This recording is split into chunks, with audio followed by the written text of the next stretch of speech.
According to Senator Ben Pangilinan, there are other avenues the government of Guam can go to in order to finance the closure of the Ordat dump and the opening of a new landfill in Dandan.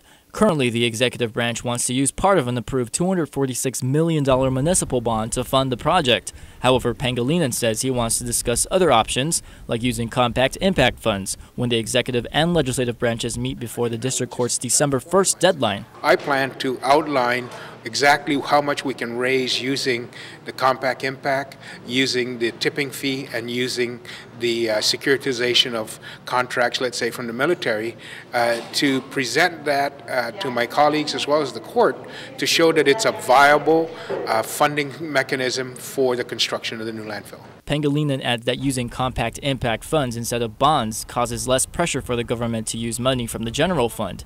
And while there is also talk of using compact impact to finance the new Guam Museum, Pangilinan thinks the dump situation is more of a priority. I don't see the connection between a museum and compact impact. Are we saying now we're going to use compact impact money to fund the museum because all the FAS citizens are going to the museum and it's placing a burden on us?